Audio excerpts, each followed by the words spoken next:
Welcome back to Following Noah on a Stormlight podcast. This week is episode 105, and we are talking about 12, 13, and 14 from Rhythm of War by Brandon Sanderson. Paul, how are you? Excellent. Ready to go. Ready to talk about Stormlight. Elliot? Sort of ready to go, but very ready to talk about Stormlight.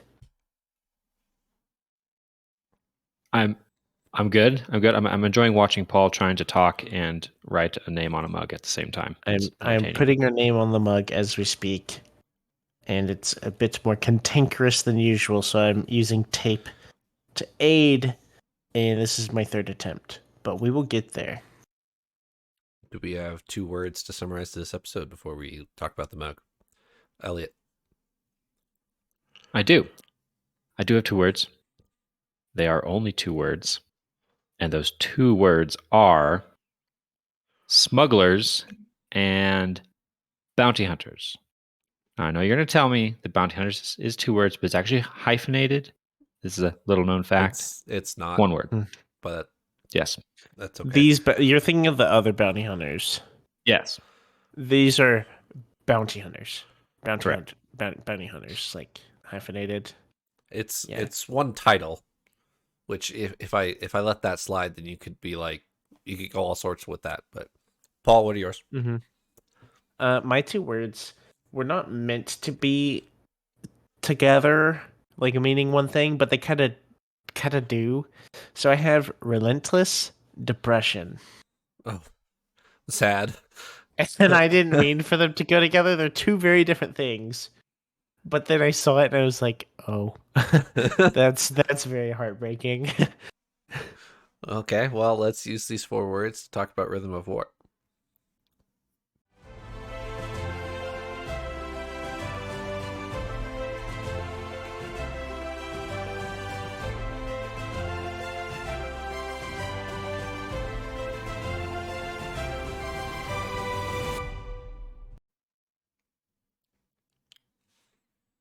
Is our mug done, Paul? Yes. Speaking of relentless depression, this is something I'm not depressed at all about. I'm very happy about it. So, we have a new surgeon, and it is. I will give my preface to the cup this time. Or the mug. This is neither of those. This is a jar. It is a very short and stout and squat jar. So it's kind of hard to, because the actual paper is taller than the normal part of the jar, and I also misspelled 2 times, and so I just gave up and crossed through a letter and kept going. But we have sinking frigate, like the boat. I've always said it frigate in my mind, but I think it's frigate, right? Certainly is frigate, yes. Okay, yes. Sinking frigate. I kept typing. I kept writing SINKIG. And I did it. I started over, and then I did it again, SINKIG, and so I crossed out the G and put an NG, and then frigate. And my handwriting is really bad. I have nothing but apologies for you, but I have also nothing but apologies for how I wrote your name, but nothing but gratitude for your support for our podcast. So thank you so much. To sinking frigate. indeed. Thank you. If it were up to me, I wouldn't have you sink. I would have you float and be a very successful frigate. Thank you. All right, talk to me about relentless depression. All right. I would love to, Trevor. I would love to tell you all about relentless depression. So, welcome to our fireside chat this week. We're going to be talking about our relentless depression and whatever Elliot's words were. I don't remember them at this point. Yeah, who cares? I care. Obviously not. You have no idea what they are, so that's a little hypocritical. Anyways, so I'll go with my first word first. Relentless. I'm speaking of kind of we have a new fused guy, Raboniel. I honestly didn't remember the name from the reading, but it's in our outline here, Raboniel. And he's just this old fused who, anytime he dies, he just relentlessly does nothing but try to kill the person who killed him. Oh, sorry. She does nothing but try to kill the person who killed her. That's it. No, you're I, confusing too. Oh, I'm confusing too? Oh, I'm so sorry. Go ahead, Elliot. Maybe I'm not talking about Raboniel. There's a fuse I, that does this. I was just going to say, I think your fuse are crossed here. But Lesian Lesian. Lesian is who you're thinking uh, of. yes, that's who I'm thinking of. I am so sorry to all of our fans. Please forgive me. I am a new Stormlight reader. Pick the Rhythm of And War first. yes. Yes, Lesian, the pursuer, that makes way more sense. There you go. Intends to hunt Relentless is still a good Kaladin. word, though. Yes. Relentless is not about Raboniel. Relentless is about Lesian, the pursuer, because anytime Lesian dies, she's not gonna do anything but pursue the person who killed her. So Kaladin killed her, so now I'm kind of wondering just like how many Lesian's times the is she guy. gonna die? I'm Uh, I hate this. I'm sorry. That's what I was thinking. I was actually confused because I was like, I thought it was a guy, like from my reading, No, okay. So and then you were like she, and I was like, oh, I'm so sorry. okay. So So I'm all kinds of let me confused let and me help you. puzzled. Let me help you out here. So Okay. chapter 14 is split pretty much in half.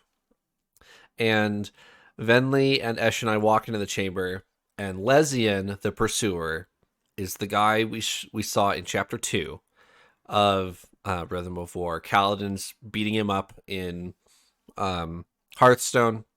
They have a duel. He beats him without Stormlight, for the record. And Lesian is reborn in the latest ever storm, and he has the title of the Pursuer, and he drops everything he was ever doing and goes and kills whoever killed him last. That's Lesian the Pursuer. Raboniel is the scientist lady that walks in the second half of the chapter. Yes, there we are. So that's why I chose Relentless.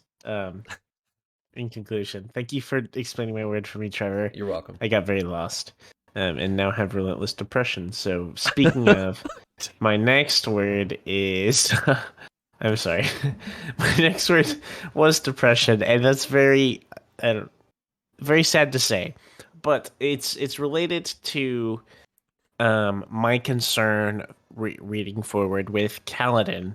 So Kaladin has been discharged from the military in combination or after the whole Moash debacle. I feel like that's a nice word to say. Like Moash, was terrorizing Kaladin like very viciously. That's a good word for it.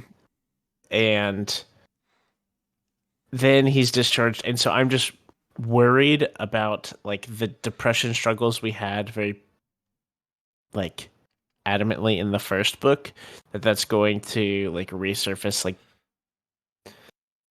tenfold almost, like, and it's just going to be like a big deal whenever Kaladin was always like struggling with that, but it felt like an upwards trend at least, and now I'm concerned and worried. So Yeah, that was just supposed to be depression as the word, and then I realized afterwards, and it was relentless depression. I was like, that's way more sad, and so I'm sorry to everyone. You're not the only one that's concerned about Kaladin. Elliot, you want to talk about your 2 words? We balanced each other well, Paul, because you covered Kaladin and the Venli chapter a little bit. Mine are actually yeah. Both of mine have to do with the Shallan chapter in between. So my 2 words are smugglers and bounty hunters. I am aware that this is Stormlight and not Star Wars, in case anyone was confused there. But I was kind of getting a Star Wars-ish vibe from the chapter where we learn more about the Ghost Bloods, and we kind of learned that maybe perhaps they're the smugglers of the Cosmere. They want to take stuff and get it elsewhere carefully without being noticed. And then Shallan gets what seems to me, what feels very much like a bounty hunter assignment she gets a name and a location and is told, go there, get that person, you'll know what to do when you get there. Which I'm not quite sure what to think about. We'll have to talk more when we get to that section.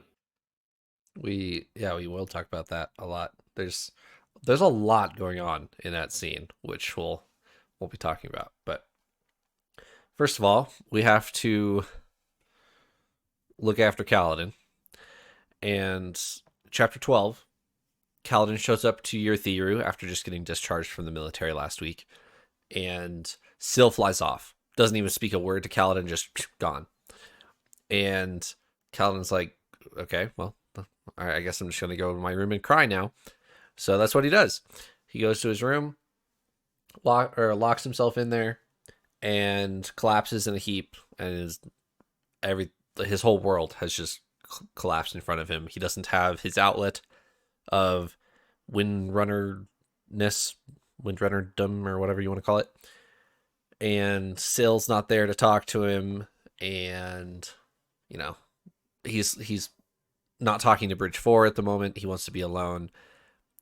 And he only gets about 3 or 4 minutes into this, and who shows up?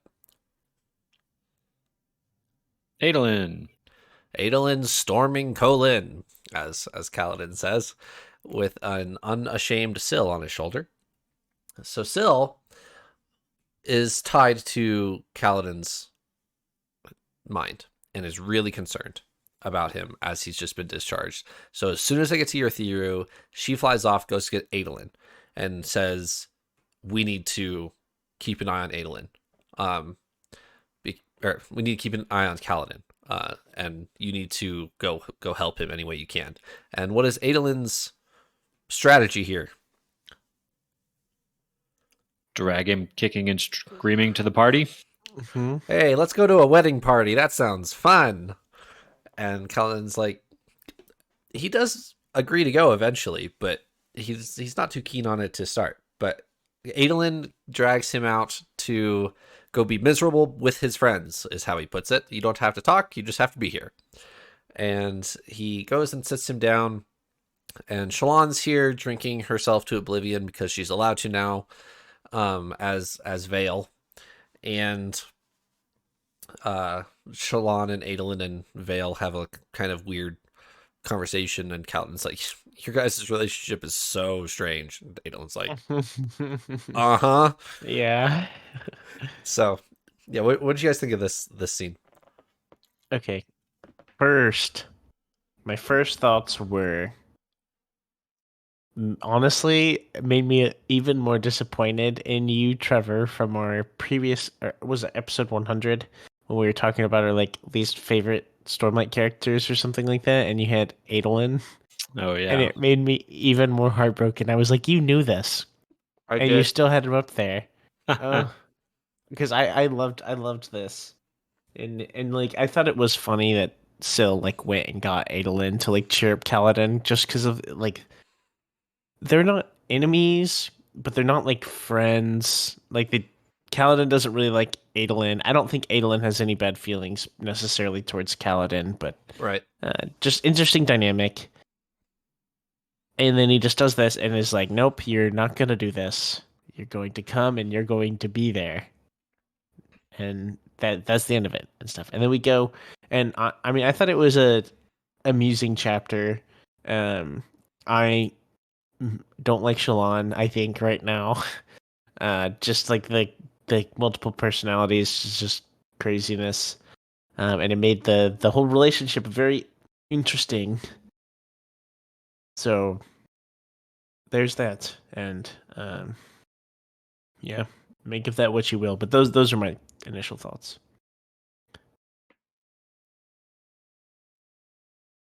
I thought it was a fun scene. Very, very heartwarming to see Adolin do what he does here to take care of Kaladin. It very much an actions speak louder than words sort of thing. Kaladin and Adolin haven't always gotten along, but they've also kind of always been there for each other. Yeah. I'm thinking back to when, Kaladin jumps into the dueling ring to save Adolin's backside and does so. And then, Adolin sticking up for him and sitting in jail with him while he's there. Like, moments like that where they've had their banter. They've even had their moments where they've maybe even hated each other. But when it comes down to it, like, they've got each other's backs. It's cool to see. You're my only bridge boy. Where would I get another? That's a good quote. My favorite line from this chapter was as Adolin's dragging him out the door, he says, "Come on, Bright Lord Master High Marshal Stormface. Let's go." Sums it all up right there. That's a good one. That was very good. Shallan and Adolin are sitting across the table from Kaladin, and they're saying, all right, they're observing the tavern that they're in, and they're saying, all right, who should we set Kaladin up with next? Which kind of takes Kaladin aback, which would imply that Kaladin was set up with Lyn in the last year without his knowledge, because he didn't know that they were doing this. And so Kaladin says, I don't need to set up with anybody, I'm doing just fine. And then what does Shallan say? That's not what Syl says. That's one of my favorite lines. Definitely an entertaining scene there as they're figuring all that out. Although Shallan or Vale keeps like interjecting with like kind of these darker comments the whole time, where you're like, oh, this is supposed to be silly and lighthearted, and then, oh wait, what? Like Vale keeps referencing like the darkness within her or something like that.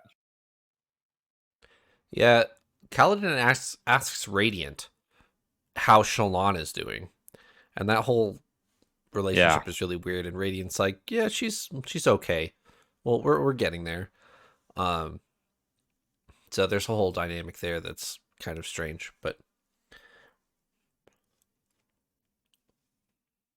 yeah, I think I've voiced my mind on this many enough times before, but yeah, I think it was one thing for Shallan to start this, like, there are three of her, and then now it's past that to the point that everyone else is like, oh yeah, this is just Vale. Like, they're not like, that's Shallan right behind there.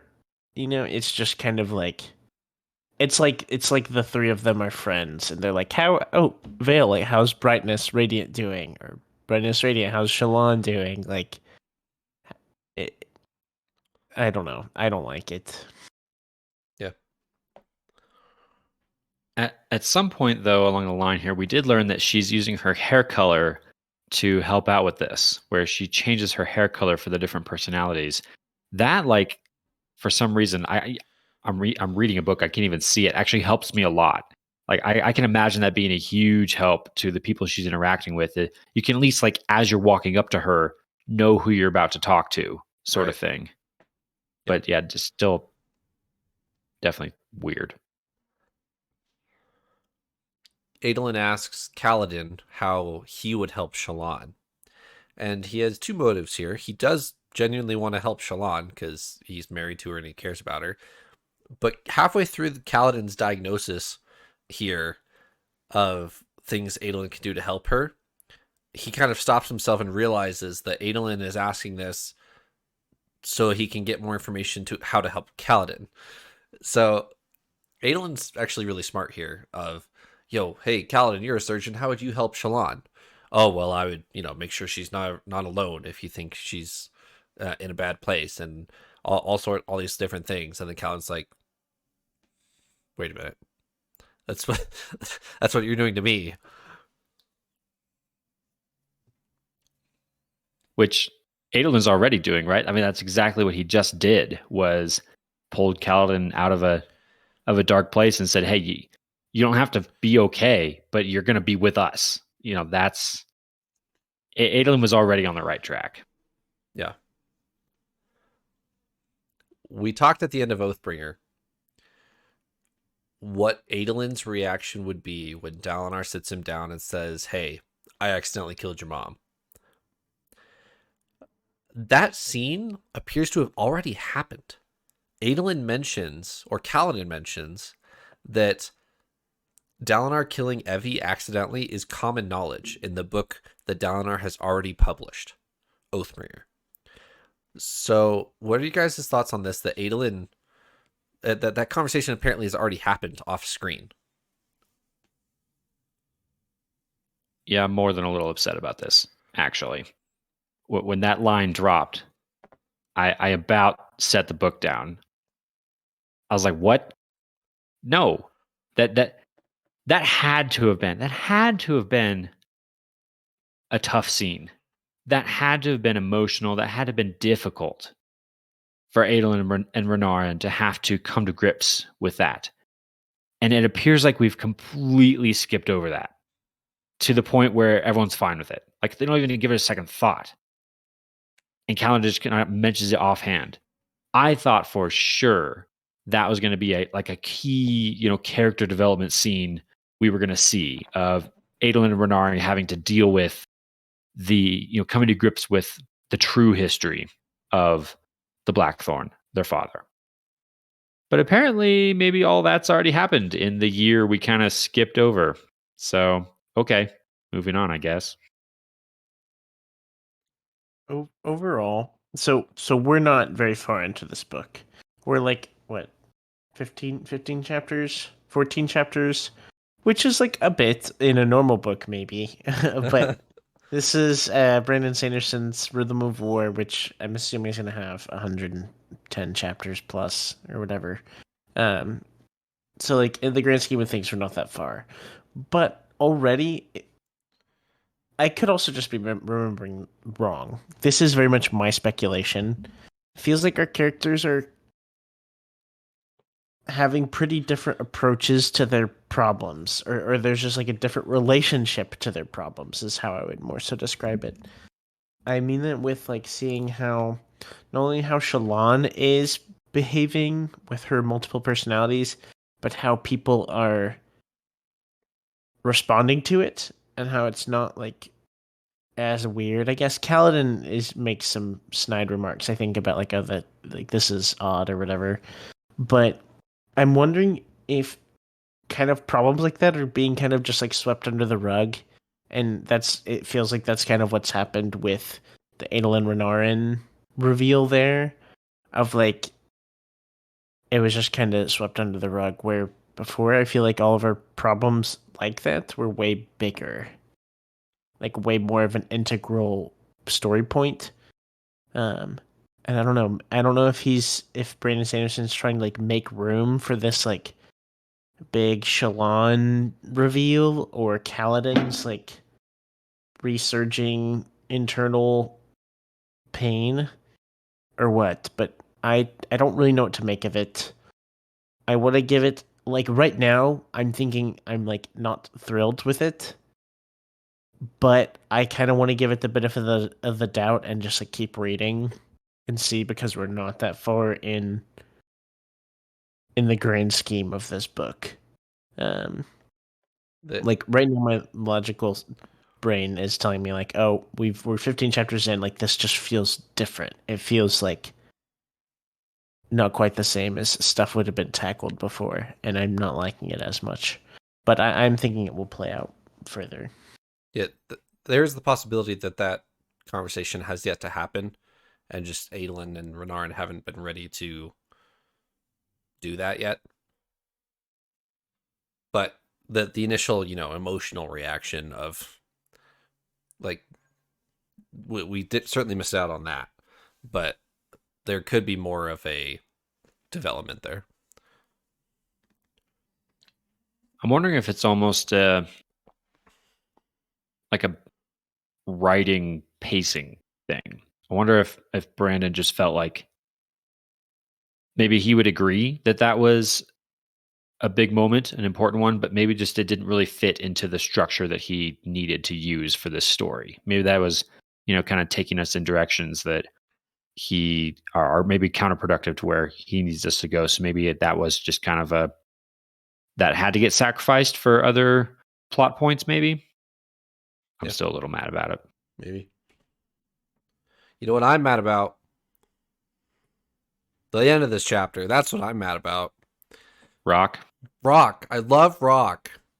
And he sits Kaladin down and says, "Yo, you've asked me to stay and train the Windrunners and wait for this punishment that I need to do, and I've done so. But I'm leaving. I'm with or without your blessing. I'm leaving." And when I read this the first time, I remember thinking like, no, I mean, it's Rock. He can't go anywhere. But this chapter he seems fairly final with this, and he's saying, Kaladin asks him, "Hey, when am I going to see you again?" And Rock, what does Rock say? He's like, "Well, we may see like afterlife or whatever." Like, yeah.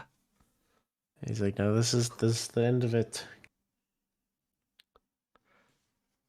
This brought up a worry for me that I was not tracking up to this point. He almost makes it sound like he's going back. We kind of know that he's disobeyed something, right? In doing an act of violence, in fighting, he went against something, and I'd kind of assumed up until now that was a social norm for the Horn Eaters. That, oh no, he's not supposed to. But then all of a sudden, he's talking about like justice and I'll never see you again. Not in this lifetime. Like, is he headed back to like the death sentence?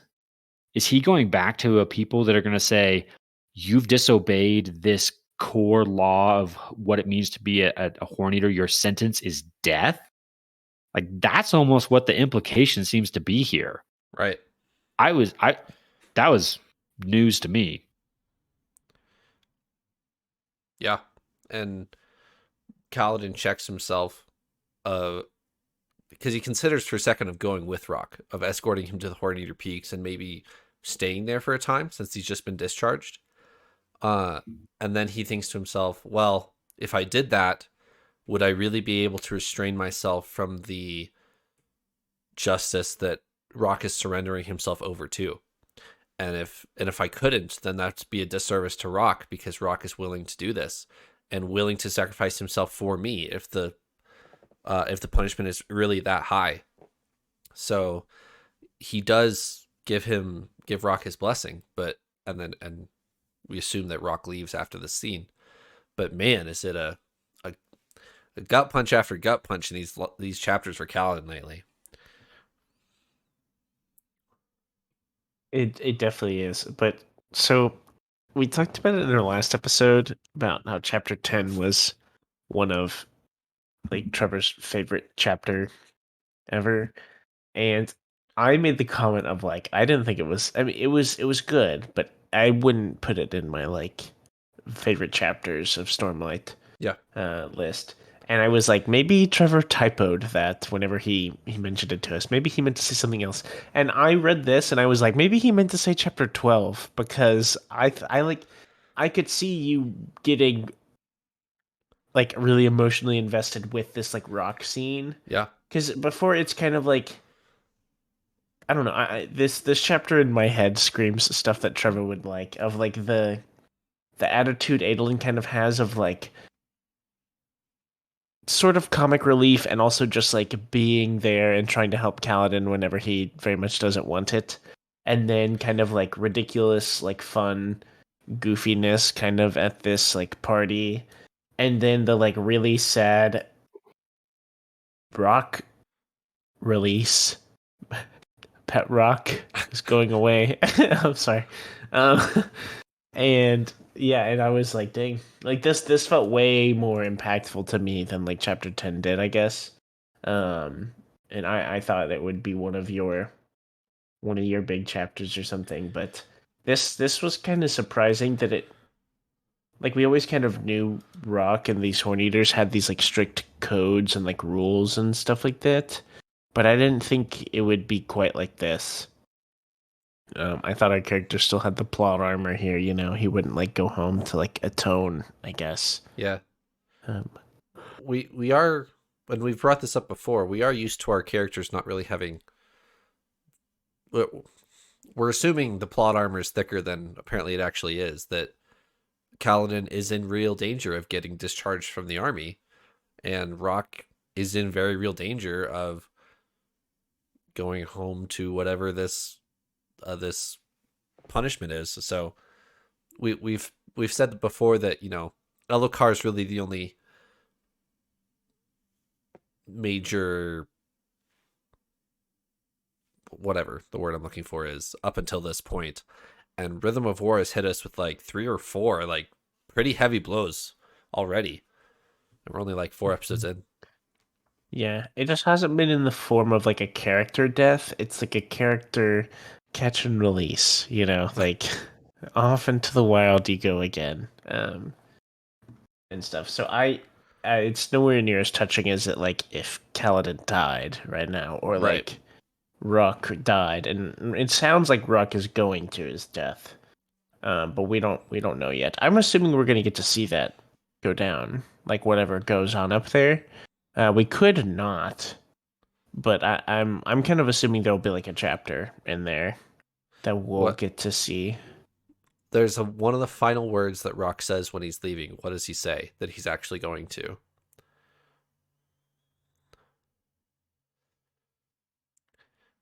Kaladin says, "Are you going to your death, or you go to this punishment?" And Rock kind of like tries to laugh it off and say, "No, I'm going to the gods." What does that mean? To the Spren. Shadesmar. Right. He's going to do something and atone for something in Shadesmar at for cultivation, maybe. So like something with that. You think he'll become a Spren and then come and bond? Kaladin, I don't know. Relaine. Yeah. Oh, there we go. That's a different way to look at this though, because when he says stuff like, "I will not see you again in this life," what if he views Shadesmar as another life? Right. Like if he's going to get banished to Shadesmar or given some sort of a task sent there, that could totally be what he's headed to, as opposed to like an actual death sentence. Although Shadesmar is a fairly dangerous place. That's true. He does say, "If we meet again, it will not be in this world, in this life," is his exact quote there. So yeah, it could actually have big Shadesmar implications. Yeah. Anything else from chapter 12? All right, on to our... It was a good one. It was.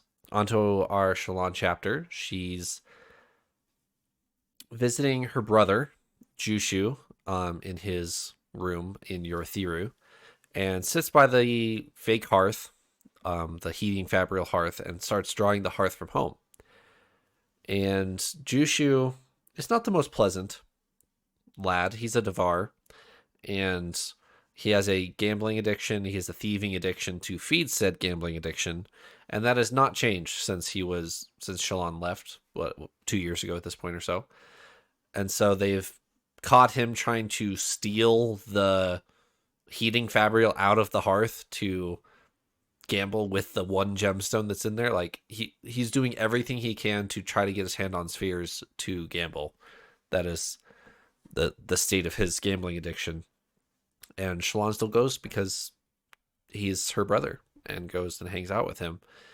And she draws the hearth from home and kind of freaks out a little bit. Did you guys pick up on that? I noticed some similarities that I could draw. She draws the hearth from home, and Jushu like looks over her shoulder and was like, "Hey, what are those weird figures in the fire?" And my mind immediately thought of the last time Shallan drew weird figures in images. All the way back to Way of Kings, she started drawing the cryptics, the Sybil heads. Yep. Everywhere. It doesn't seem like that's what these are. I think she'd recognize them by now. She doesn't seem to, or maybe she doesn't want to.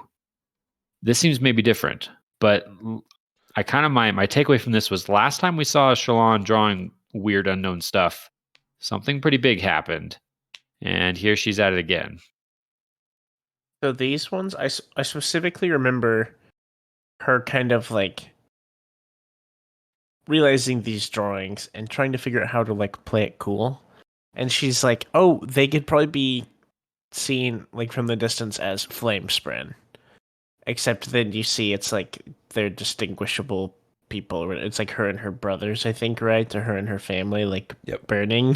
Yep. Which is like unsettling. But yeah, I'm now intrigued based off of the like other drawing you're mentioning, Elliot, with the cryptics. Like,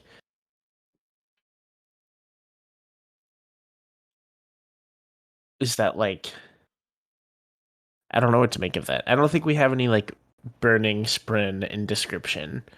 So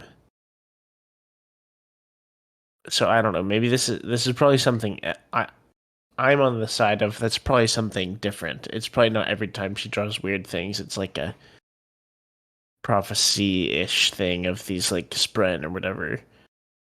But I don't know. I didn't know what to make of this. I kind of discounted it as our daily dose of Shalon craziness and moving along. But it seems like every time she draws something, it ends up being significant, though. So it could be as simple as her drawings can sometimes reveal things that are happening or there, or interactions that are there that aren't immediately visible to the naked eye. And this could be just another instance of that, where it's kind of it's hinting at the truth that things are not okay and they're actually all on fire. But I don't know, maybe it's just more symbolic than it is something big is imminently about to happen. Yeah, could be either one. I'm not sure. Uh-huh. Hey, some of them I might be lying about, and I'm not sure, and some of them might be genuine, and I'm not sure. You guys just never know. And then Maireys shows up with her other brother and Elita, his wife. And Maireys has a conversation with Shalon by the end of the chapter, and there's a couple takeaways, several actually, from this chapter. There's several things that talk about.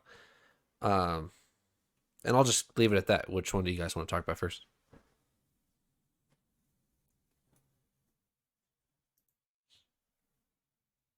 Well, he's basically still kind of holding her family hostage, right? I mean, that's part of it, right? Yeah. The brothers are like, oh yeah, that's, I don't remember the burner name that Maireys has, but oh, he's a really bad duelist. He almost chopped this guy's arms off last week. And then Shalon confronts him on that later of like, you better not harm my brothers. And he replies, oh, well, I would never dream of harming one of my own, which would imply that you better be a ghost blood or else I will hurt your brothers. She's still very much holding her brothers over her head. Which is pick that up while I was reading this. That's a good point, because it's this weird tango we have going on between Shalon and Maireys. It seems like every time, of like, Shalon wants to know the deepest, darkest secrets of the Ghost Bloods without actually joining and getting the tattoo or whatever. Like, right. And Maireys is like, well, either you're in or you're out, and if you're out, then bad fortune may find you. Exactly. I almost said wink, but I feel like it's not an applicable wink scenario. It's like a, yeah. Yeah, Maireys is very good at this subtle yet not so subtle manipulation. Like he's always got all the cards, is kind of how it seems to go. He claims that he's rewarding Shalon by bringing her brothers to her. So he's done this huge thing. Oh, you've done a service to us. You prove yourself. Let me do this for you. But in reality, that just gives him almost even more leverage over her, and that now her brothers are all around her, and he can just actively threaten them right there in the same room. So it's not like he's lost any of his power at all. He still has all the cards. – Mraize has his chicken with him. Did you guys pick up on what power the chicken gives him? I did not. We learned all about AVRs, and so I totally instantly picked up that this chicken was the AVR that we had mentioned before. Yep. But no, I don't know that I realized what the power was. Did we see anything? I didn't think we saw anything. What were 6th to AVR's powers? Do you guys remember? So one of them showed him his imminent deaths, right? Yep. He was always seeing himself die in ways like where he had maybe a few seconds to react and prevent it. Yep. The other one? That was one. The other one shielded him from the cognitive realm. Yes. Because there were sea creatures that hunt on the cognitive realm on the 6th of the dusk, or on the 1st of the sun. And Vale, as she walks up to Mraize, thinks to herself, oh, he can feel me coming even when I don't make any noise or anything. He knows when somebody shows up behind him. His AVR is the cognitive realm peak one, the one that shields him from the cognitive realm and can show him things approaching in the cognitive realm. So that second one that we're talking about is the equivalent. There might be a couple differences, but that's what I assumed we were talking about there.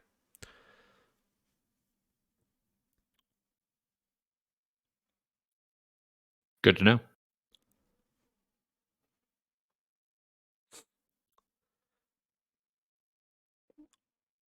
Anything else before Mraize's actual motive as the actual conversation goes? One other thing in this conversation that seemed important to me, Shallan reveals that the latest objective she's achieved for the Ghost Bloods, latest task she's been given that she's completed, is she's convinced Shah Anat to send one of her, is Shah not a her? I think it is. Yep. Spren to bond a Ghost Blood. And Mraize responds saying that he's a little disappointed that he didn't get the original deal, which supposedly was supposed to be to bond with him. So I guess Shallan got a similar deal, but not quite the same, where I guess the agreement is that the Spren will bond a Ghost Blood. So I don't know quite what to do with this information yet, other than file it away as this will be important later. But that nugget seemed important. Do we know what this means? Because so it's just a corrupted Spren that's being bonded, right? Renarin's corrupted Spren. Okay. I was trying to remember the thing. It was a normal Spren and was corrupted, right? It's not like a new creation of a altered, fake Spren, I guess, so to speak. So as far as we know, Jotnot's corrupted Spren give an altered form of the original powers. So, yes. And you might even say upgraded version of the original powers, because Rlain seems to have all Truth Watcher abilities. Renarin. Yeah. What did I say? Rlain. Sorry. That would be quite a twist. Sorry. Renarin seems to have all the Truth Watcher abilities and then also can see into the future. It alters the Night Radiant attributes that you get from the Spren. Which, I mean, it tells you immediately why Mraize might be interested in this, right? He wants to learn more about this and or get, powers others don't have. So makes total sense. Yeah. And then Mraize and Shallan go back and forth on what the Ghostbloods are actually doing here, and the Ghostbloods' relationship with the Sons of Honor, which they tie off the conversation with. So Shallan brings up the notebook that ELA had, and she Radiant turns to him and says, Nalithis, Scadarial, Taldane, what are those? And Mraize turns to her and says, oh, great question. I didn't realize we were on this level of Cosmere conversation. So he corrects her and gives her the proper spelling, proper pronunciation of Nalthis, Scadrial, Taldane, and he leaves it as they are locations in Shadesmar, which that's not wrong, but it's not, that's not really true. That's not really being genuine to what they actually are, and that's, another whole system of planets somewhere else. So he's telling her, oh, they're in Shadesmar, and that's what the Sons of Honor are looking for. But Radiant and Shallan and Vale, they dig a little deeper, and they're saying, okay, why do you guys care? And that's when we get into the conversation of, you guys have spheres on Roshar, and it would be really, really great if we could take them over to wherever and use it there. And then Mraize says there's two problems with this. One, spheres fade in 2 weeks or whatever. And so there isn't that much that you can do with that in 2 weeks. That problem's been solved, in theory, with things like the King's Drop, which never fade. If you can replicate that somehow, then you solve that problem. 2, Mraize uses the word capital C connection. There is a capital C connection of investiture to the shard where it originated. So if you take Stormlight off of Roshar, it doesn't work. And then he says, oh, I fixed that problem. And does not explain. So, are you? I'm done. Okay. I was not okay, a couple thoughts. First thought is I was not expecting to have to see this now in our book, but I'm really kind of excited to see our, I guess,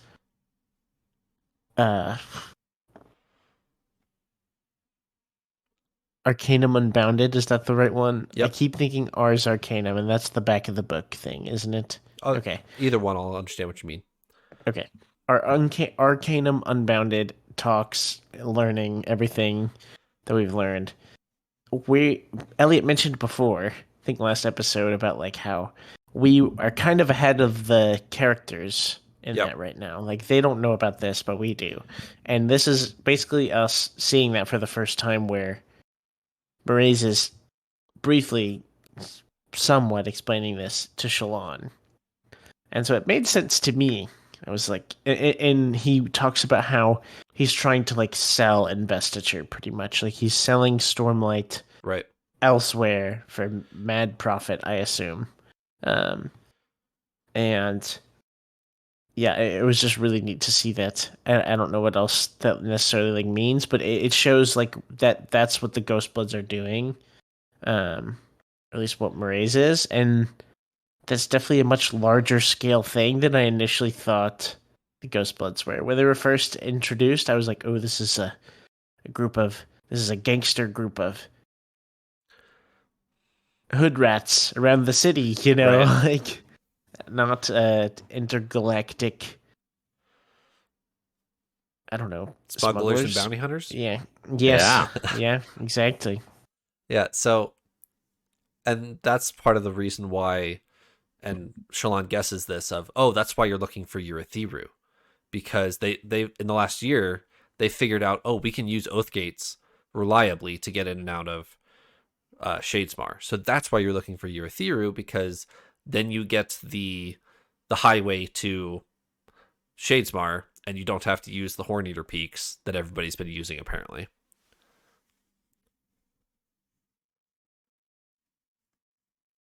This whole connection thing was really interesting to me because he talks too about how whether it's investiture itself or an invested person starts to either like feel the effects of distance or loses those powers as you go further and further. Now, that brings up a couple questions for me though, because we seem to have watched Hoid and maybe also perhaps Azure use powers that we only previously saw on Nalthis. Yep. In Warbreaker. Yep. Spoilers for Warbreaker. Hopefully you've read that book by now. So that kind of raises some questions. Are they using, like, how is all that working? Are those powers linked to that world and that shard? Or can they come to Roshar, use the investiture on Roshar to do those abilities that we originally saw in Warbreaker? Those are the kind of questions I'm asking now, and how that might play in with this new connection mechanic. It's a great question. Did we not see Wit use breaths at the end of Oathbreaker? Yes, you have. Oathbringer? Yeah, Oathbreaker. I had Warbreaker and Oathbringer both in my head. So you have seen Hoid use them. It was heavily implied that Azure was about to do the same thing. So the close scene of Oathbringer, it says Azure turns to the honor spren on the ship and says, "Hey, make a bunch of dolls for me, like warrior dolls, to fight the fused." And that's the close of the scene. So assume that Azure Vivenna could utilize her breaths and awaken those to fight for her, is what she was about to plan to do. But if Mraize has claimed to fix that problem, maybe other people like Hoid have also, figured out how to get around whatever that limitation is. But I'm still curious, and we got fed a little bit of information, but now it's sparking more questions for me. Not only that, but we see that his AVR works, right? His AVR does appear to work, yes. Yeah, so that's something else that's like a foreign magic system, pretty much, that's working here on Roshar. So, yeah, so either there's some key to it or whatever, or it just works. And then the final part of this conversation is go to Lasting Integrity, the capital of Shadesmar, basically, the honor spren capital of Shadesmar. Find Ristaris, who was, if not the founder, then a big player in the Sons of Honor. And when you find him, you will know what to do.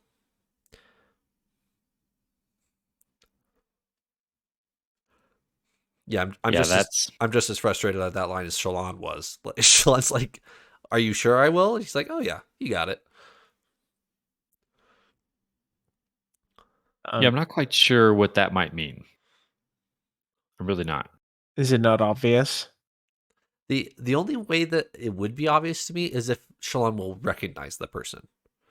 If Shallan knows who this person, knows this person by another name, then she'll be like, "Oh, I need to kill you." Or, if it's, her brother, Halloran or something, whatever. Or I think if I heard this in real life, like someone was like, go meet this person, and then you'll know what to do, I would be so upset. I would be like, what do you mean? Right. Stop that. But since it's in this story, I actually trust it. Like, I actually wasn't phased. I was like, oh, okay, it'll make sense. And so I think that's funny because Trevor had the opposite reaction. He was like, what? Don't tell me that. My only guess was actually maybe the vice versa of what you were just saying, Trevor, what if it's not that Shallan will recognize this person? What if it's this person will recognize Shallan? Oh yeah. What if it's not actually really about what Shallan needs to do? It's that Mraize is just sending Shallan to this person, and maybe this person is gonna know what to do when they see Shallan. Yeah, good question. Anything else from this chapter before we push back into Venli? All right. I want to open this chapter discussion with something that we actually got in last a Venli chapter, which I forgot to mention. There's a one-liner, as we say, in chapter 11. Yeah, chapter 11, where the Knights Radiant equivalent, the word equivalent for the fused is brands. It translates to brands, and it evokes the heat, the heat iron of a brand.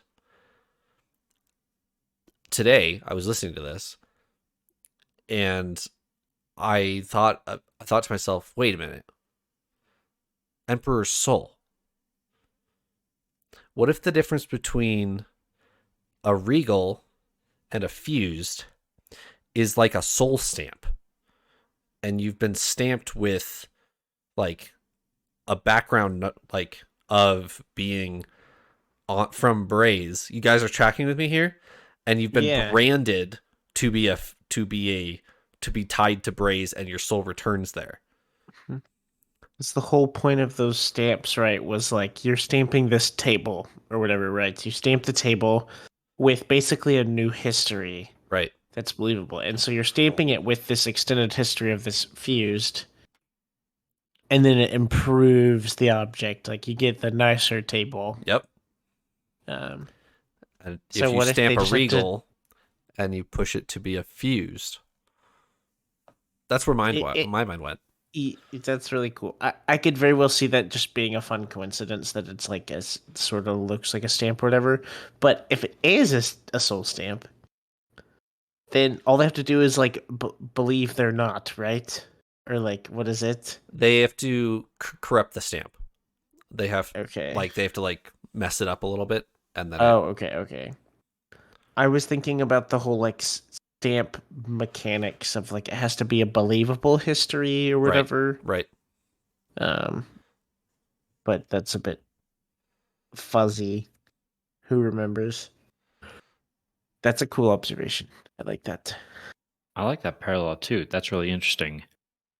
The only thing I could think of that might throw a stick in that spoke would be, it seems fairly clear that when a regal becomes a fused, the previous person is dead. Right. Whereas our soul stamps, you could kind of turn it on and off. Mm-hmm. You could go back and forth. You could be the new person you just wrote yourself to be, but then you can also go back to who you actually are or who you were before. Where that doesn't seem, from what we know, possible for a singer who has been overtaken by a fused. Didn't that depend on the stamp though? Because like, what was her face? I don't remember her name even in the Emperor's Soul. But she had like the one stamp with her that was going to make her like a little rural farm girl or whatever, and she like wouldn't know anything else. Like it was her fresh start, and it was like that was a no going back stamp. Right? It was like she was. I'm pretty sure that's what. Remember this, but I believe you. Like she had her different stamps. There was like a warrior, a fighter one, whatever one, all these ones, and then there was one that was like a fresh start kind of stamp, and it was like, I will be a normal person, and there is no, I will not have the knowledge that I have of like how to do these and stuff. Yeah, I do remember that now. I could be wrong, but I'm pretty sure you can like incorporate that into the stamps. But yeah. Yeah. So you'd see that as possible, but then I'm wondering, so is the Everstorm just someone in there who's just stamping everyone? Just like, yeah. Hold still. Yeah. I've theorized as well that that's where shard blades originate from. Is it's designed to sever the soul from the body, leaving the body unharmed, so the original singer can come rehost. That's one of the theories that I've had before, but the only we have no implication that the original singer's soul is preserved somewhere. Like, what everybody assumes that original singer is dead. Nobody has seen an original singer come back to rehost their body after a fused was dead.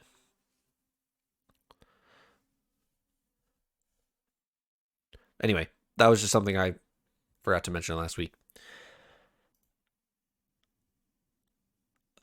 We have a scene here. Venli and Leshwi walk in to the Council of the Nine, which is I think it's in the Kholinar Palace, right?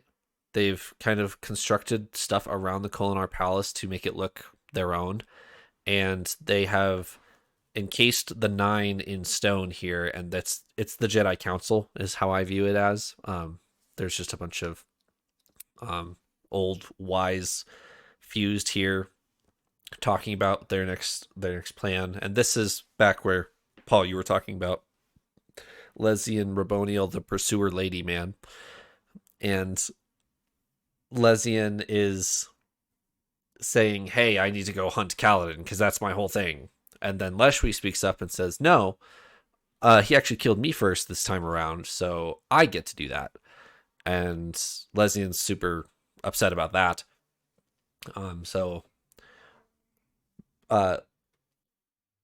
Venli has a thought of why Leshwi spoke up for that. Did you guys check, or did you guys catch that? So Venli thinks that Leshwi is like full on protecting Kaladin, right? Which, yeah, I'm there too. That doesn't seem too much of a stretch. Yeah, Venli is thinking to herself. Well, Venli knows that Leshwi has a lot of respect for Kaladin and the Windrunners, and yeah, Venli thinks to herself, "Wait, she doesn't care about this, vengeance thing that Lesian's super obsessed with. She just wants to make sure Lesian can't go after Kaladin. So claims that, oh, I've got a grudge first, so I get to kill him first.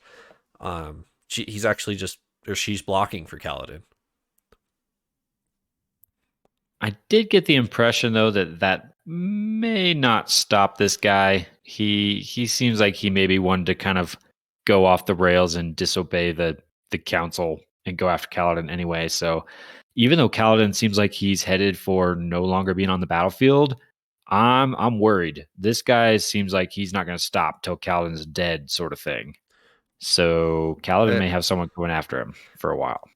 Especially with the implications of the rest of this meeting of the Fused and their plans. Because at the end of this chapter, the Fused have agreed, we're going to siege Urithiru. We're going to take Urithiru with a team.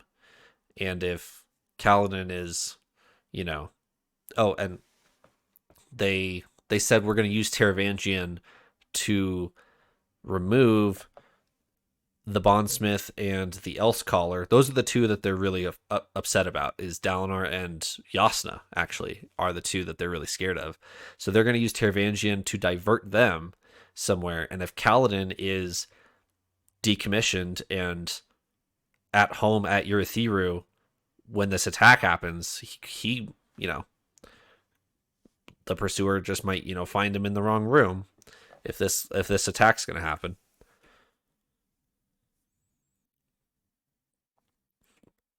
I definitely agree. I think it was Elliot who mentioned it about like Lesian probably just isn't gonna care that Leshwi, like, I guess, has a right or just kind of laid claim to going after Kaladin. Right. I think it was the book seemed very clear in that he does not care. They all have like these Fused have their like goals and their plans for, I guess, overtaking the world or whatever, and he's like, I don't care.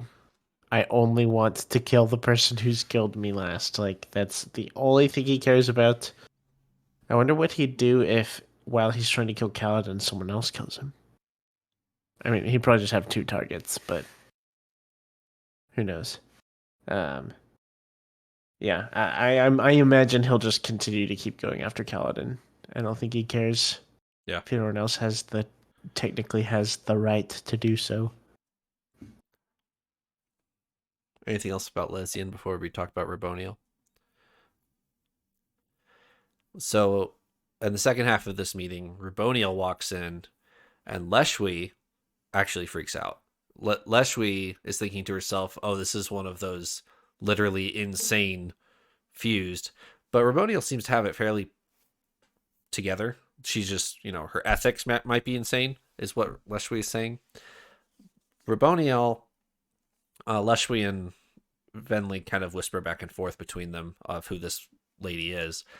She is an old scientist who tried to win the war by releasing chemical warfare and releasing a doctored plague against the humans and wiping off the humans. And she said that like 1 in 10 parshmen or 1 in 10 singers would die in the process, but that was a small price to pay to win the war.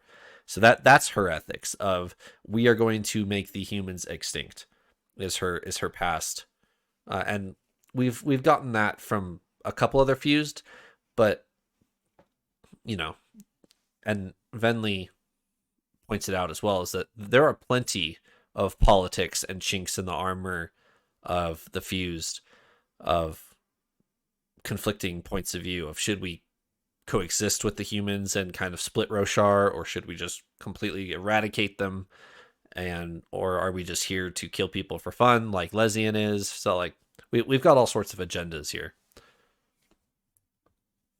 There's even a bit of fear actually as well mixed in with all of that. There seems to be a faction or a subset here that's realizing, hey, the humans are way more advanced than they usually are.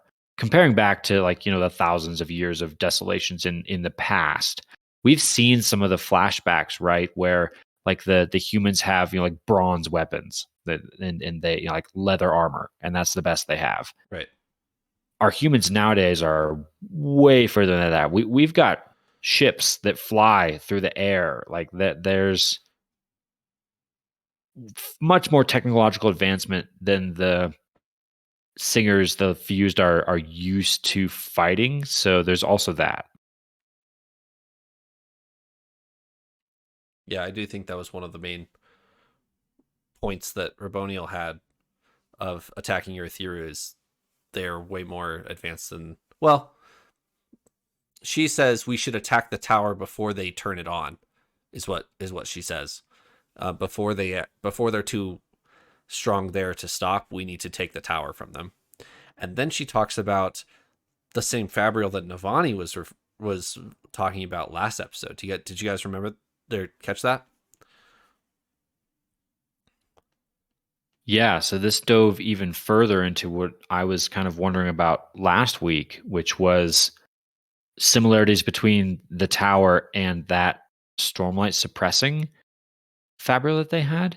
Raboniel seems to imply here that might be Raboniel actually seems to imply that perhaps the intended purpose of that Fabrial is a bit of an inverse of that maybe it's a suppression of void light abilities and that it's a protection.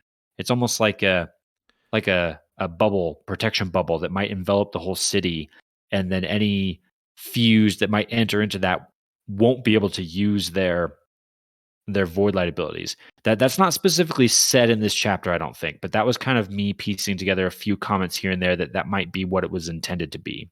Right. But Raboniel apparently has an idea to use that pillar, that Fabrial, to do the opposite of that, to do the same as that other Fabrial that they've used before, to use its power to suppress Stormlight. And so if they could do that, if they could send like a team of commandos to infiltrate, get to that Fabrial, activate it, completely silencing all of the radiant powers in the whole city, yeah, they've effectively just taken over completely. Yeah.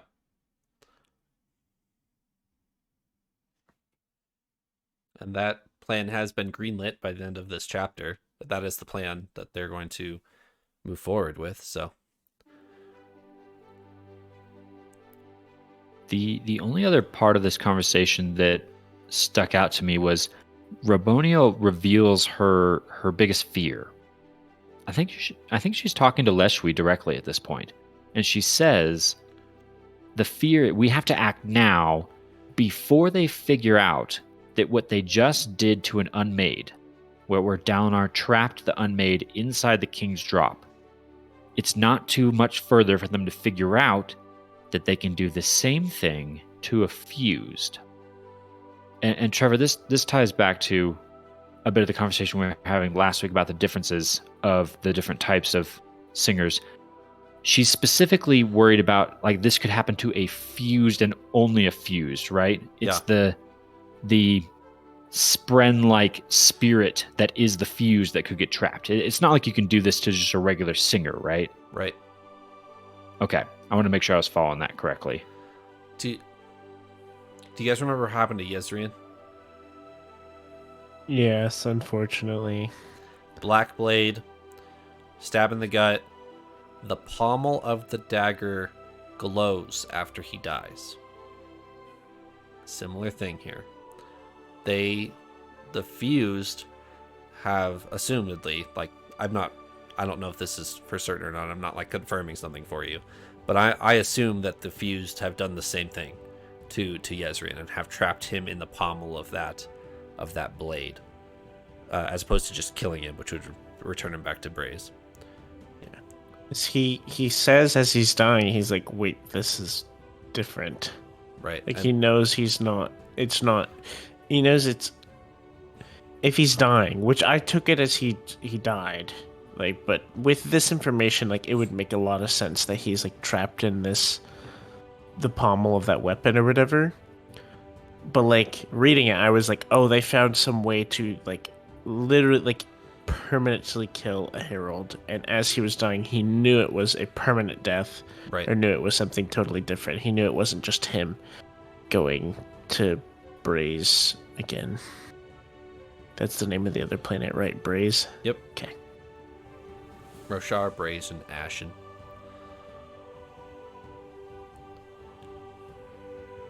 Anything else for these chapters? No, that was some pretty big stuff that's setting us on an interesting trajectory with this story. We've really launched into it and kicked right into some big stuff. Some of the other books kind of eased us in a little slow, or maybe kind of surprised us at the beginning, and then we kind of slowed down pretty quickly after that. This is high stakes stuff all the way from the beginning till now. Yeah. All right, let's keep reading and reconvene next week. Thanks for joining me, Paul and Eliot. Onward. And upward.